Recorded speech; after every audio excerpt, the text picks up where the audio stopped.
Tā, viss, aiziet! Čau visiem! Kur mēs šodien esam atbraukuši? Uz Purvu. Man liekas, pēdējo reizi mēs ar Gati arī... Nē, mēs bišķiņu vasarā uzfilmējām, bet Purvā mēs bijām arī agrā pavasarī, un tad arī šāvām vaļā fermentu. Bet toreiz es vēl nedzēru mušmiras fermentu, un šodien mums līdzi ir mušmiras ferments. Vieglās mušmiras. Vieglās mušmiras, tā kā Gatis Vai vidējās šitās? Nē, šitā ir vieglā. Tagad jau mums kopš pavasara būs 3 stiprumi, jā. Gatis smuki ielies gar jau. Galvenais, kad atrast ceļu mājās pēc tam, kad izdarsim. No Purva būs grūti noteikti iziet. Daudz jau noteikti daudzus gadus Purvā dzīvo ar dažādiem alkoholiem un atkarībām, cigaretēm. Jā, ar atkarību raisinošām vielām, jo pirmais... Pagaid, šis laikam tev bija, ne? Lūdzu. Paldies. Pirmais mīts par mušmiri gan jau ir tas, ka no viņas rodās atkarība tieši tāpat kā no alkohola, cigaretēm vai narkotiskām vielām. Un teikšu godīgi, ka man arī bija tieši šī paša sajūta, jo pirmais sāka Gatis, un man bija ļoti liela bijība. Man likās, nu jā, bet ja mušmira kaut ko maina apziņā, viņa kaut ko dara, tad noteikti rodās atkarība. Un varu teikt, ka kamēr pats nesajutīsi un nepamēģināsi neiegūsi šo pieredzi, ka no mušmiras atkarība nerodās, būs ļoti grūti viņu patiesībā nodot. Jo organisms ar šo dabas vielu ļoti labi strādā, un tiklīdz kā viņam viņa pietiek, organisms arī saka stop, un tev mušmiri vispār vairs negribēsies. Cik ilgs periods? Nu, man bija tā, es pēc pieredzes varu pateikt. Priekā. Vai, labi. Dārgo viņu priekā. Mušmirītajā ravenīti un mango kopā. Tā, kad es ļoti daudz esmu īstenībā viņu izdzēris. Ļoti daudz. Nu, dikti daudz, jā. Un cik daudz? Nu, kādus litrus 20 varbūt. Jā, jo mēs to sākam taisījām mušmiri tikai Gatis viņu dzēra. Jā. Un tad bija kaut kāds mirklis, ka vienkārši negribējās. Es vienkārši, tādiem periodiem īstenībā, tas nezinu, kā tas varētu būt izskaidrojams, bet tad viņu gribās, tad viņu negribās. Jo parasti ir, tad, kad ir atkarības, tev visu laiku gribās. Kā pieņemsim, man bija atkarība arī no alkohola, no alus. Jā, es viņu dzēru. Un ar viņu tā, ka viņš ievelk vēl vairāk, tu viņu dzēr vien vairāk, līdz tu jau sāc zaudēt samaņu bez mazvai. Nu, par alkoholu ir tā, ka tu piecelies ar domu, kad varētu iedzert. Jo tiem, kam ir bijusi atkarība no alkohola, vai pat neteiktu atkarība, visi tie, kas mēdz iedzert, viņi domā, būs nākamās brīvdienas un varēs iedzert, vai būs tā diena un tad paliek priecīgāks garas stāvoklis. Ar mušmiri vispār tā nav. Viņa sāk pirmkārt ar jums strādāt. Un ne visi grib ar sevi strādāt, ne visi grib strādāt ar saviem dvēseles stāvokļiem. Un mušmira tomēr ved uz šo dvēseles stāvokli, viņa ved uz mieru. Bet cik cilvēki mūsdienās grib apstāties? Cik cilvēki grib ieskatīties bišķiņ dziļāk? Jo cilvēkiem ir vieglāk skriet grimt atkarībās, grimt politikā, grimt saldumu arī atkarībās. Ir vispār dažādi veidi atkarības, kur cilvēki grims tikai neiet pie sevis, jo šeit jau, protams, sākās darbs. Tāpēc mušmira nav nekāda arī izspriedze. Nu, mušmira ir, varētu teikt, tā kā 2 vienā. Viņā ir gan tās baktērijas, un tieši mūsu fermentētā, un tieši tas ārstnieciskais, tas piesitiens viņā. Jo viņa gan maina mikrobiomu, gan arī nomierina nervus, ja? Tā kā nervu sistēmu visu. Jā, ja ir pareizā deva, jo vienmēr ar mušmiri ir jāpiemeklē sava deva.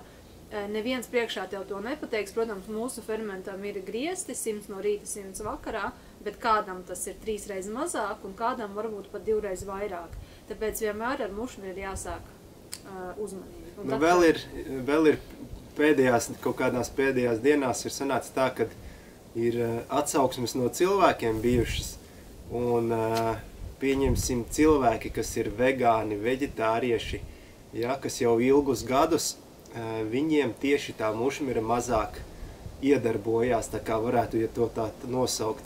Jo viņiem, es nezinu, viņiem varētu būt, ka tas tīrāks ķermenis, tīrāks organisms, kurš nav piesārņots ar kaut kādām, varbūt, antibiotikām vai tur antidepresantiem vai kaut kādām vēl citām zālēm, ja? Tā kā jāskatās, jā, jo es tā pats personīgi izsacināju to, ka jo vairāk ir piesārņojums, jo mazāk mušmiri vajag. Bet vispār jebkuru fermentu tā ir. Nu, jā. Tāpēc, ka šim vispār mušmiri var lietot dažādos veidos. Viņu var apēst arī svaigu mežā, viņu var izžāvēt, viņu var tejas veidā dzert, samalt pulverītī. Un klausoties arī cilvēku pieredzi, tad kad viņi nāk arī advancēti cilvēki pie mums un dzer mušmiri, un tad viņi saka, ka šis fermentētais veids ir vismaigākais veids, kā pierast tieši pie mušmiras. Bet tas pats pamats, vienalga vai mušmira, vai ķiploks, vai tīra avene, vai vīgriezi, vienalga pamats ir viens, šīs 7 veida dažādās labās baktērijas un enzīmi. Un tieši viņu, ko viņi dara ar cilvēku organismu, viņi sāk mainīt patogēno vidi. Un tad kāpēc šiem cilvēkiem, kuri jau ir attīrījuši savu organismu, veģetārieši, viņiem ir diezgan tīrs organisms, un viņi vispār mazāk izjūt, tad šī patogēnā vide viņiem ir mazāk, un viņi vienkārši izjūt mazāk šos simptomus vispār no fermentētā dzēriena, un no mušmiras arī. Jā, tā patogēnā vide, viņa tā kā slāņos kaut kādos ir vairākos, un jo viņa ļoti grūti ir attīrīt, pieņemsim, dziļāko slāni, ja dziļākajā slānī dzīvo tās sliktās baktērijas, kas pieprasa to gaļu, pieprasa tur kaut kādus saldumus, ja, tad no sākuma atkritīs kaut kāda daļa citas baktērijas, citi pieradumi, citas vēlmes pēc pārtikas, ja, tad nevajag varbūt kādreiz domājat, kad iedzeru fermentu un uzreiz man viss pāries, nu tā gluži varbūt arī nebūs, katram ir savs laiks un savā laikā viņš tikai spēs attīrīties. Ir jāskatās, kāds dzīvesveids ir bijis iepriekš. Ja, pieņemsim, ir ļoti daudz ēsts gaļas un burgeri un viss neveselīgais, jā, nu tad loģiski, kad mēneša laikā tur nesanāks attīrīties, ir jātīrās. Nu, praktiski fermenti ir, kā lai saka, viņi tādi nav zāles, jā, viņi tā kā daļa no kopējās pieejas veselības ārstēšanā, jā, tā kā to varētu tā arī nosaukt vēl. Nu, katrai zālītei, kā pieņemsim mušmira, viņa jau nav tikai priekš nerviem, pirms viss, ko vairākumā cilvēki, ko gaida no mušmiras, ir šis miers, un ja ir piemeklēta pareizā deva, tad arī šis miers tiek iegūts no mušmiras. Viņai piemīt arī daudz citas labas īpašības. Viņa arī ir antiparazitārā, pretvēja, ceļība, palīdz no antidepresantiem atbrīvoties, un tāpat arī mēs varam fermentēt dažādākos augus, un katram augam tad būs šī īpašība, un tad arī, kā ar visu dzīvē, mēs varam vienkārši piemeklēt priekš mūsu vajadzībām, kas mums ir visvairāk vajadzīgs. Kādam tā ir čaga, kādam tas ir pelešķis, kādam vīgrieze, kādam rozmarīns, jā, katrai dabas vielai ir sava nozīme. Tāpat kā ejot vienkārši dabā, kaut vai sēžot, labi ir mazliet augsti, jā, bet daba vienmēr dziedina, daba vienmēr dod spēku. Un tāpēc arī, es domāju, tagad nav vairs nekas jauns par mušmirēm, bet ja vēl pirms 5 gadi man būtu kāds pateicis, ka mušmiras var lietot, tad diez vai es būtu teikusi, tu traks esi vai noindēties gribi. Forši ir skatieni no cilvēkiem mežā, ka tu ej un lasi mušmiras un cilvēki uz tevīm skatās bez mazai. Jā, ka tas salas, ko tu esi salasījis. Tur dažas veciņas, dažas baravīgas un mums tāda mušmira kaudze, jā, tad cilvēki ir tādi dīvaini. Tā kā... Vēl ir tas, kad jā, mēs 1 litra pudelē ieliekam vajadzīgo koncentrātu. Jā, tā kā, nu, mēs praktiski varam ļoti stipru viņu uztaisīt un varam viņu ļoti vāju uztaisīt. Jā, ja pieņemsim, taisam mikrodozingu no mušmiras ar pulveri, Jā, nu praktiski tur to koncentrāciju mainam ar arī tieši to pašu daudzumu, jā. Bet šeit ir praktiski vienā glāzē mēs varam uztaisīt gan lielu koncentrāciju, gan mazu, jā, tā kā. Jā, jo ir tā, ka šī ir pavisam vieglā mušmirīta, un es viņu patiešām varu dzert glāzes 3 un visi būs normāli, bet ja tā ir stiprā mušmira, tad šāds daudzums priekš manis jau būs pa daudz. Priekš manis.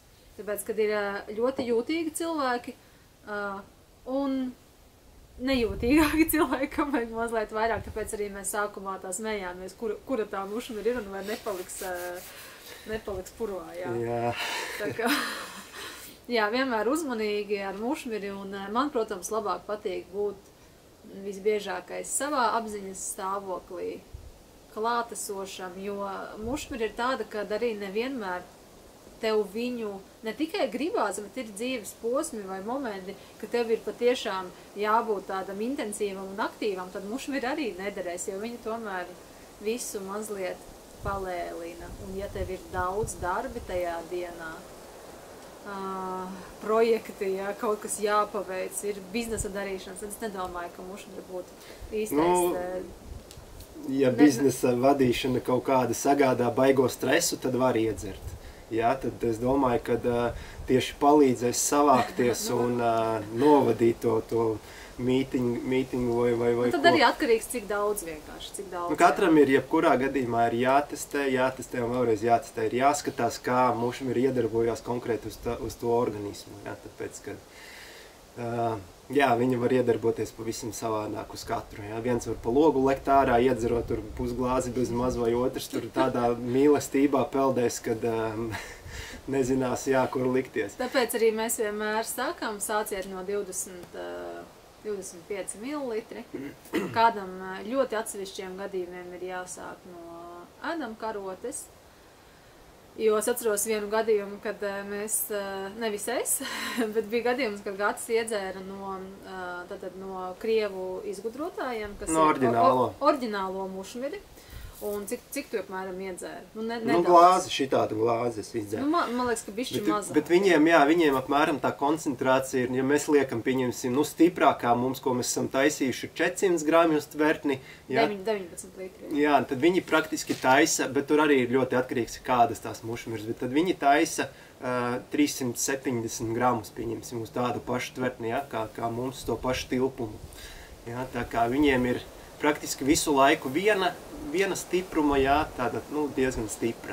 Bet arī tur jāskatās ir no sezonas, kur lasītas tās mušmiras un... Nu, toreiz tev bija pa stipru, man liekas. Nu, tā arī, jā, tur bija tā, ka man vajadzēja arī atbraucot, tieši vajadzēja kaut ko izrēķināt šausmīgi, un es nevarēju tik vienkāršas lietas izdarīt, sēdēju un nesapratu vispār to cipru, kā viņi uz kuru pusi jāraksta. Un... Redzi, tāpēc jau arī es vedinu to, ka kā kurā dienā.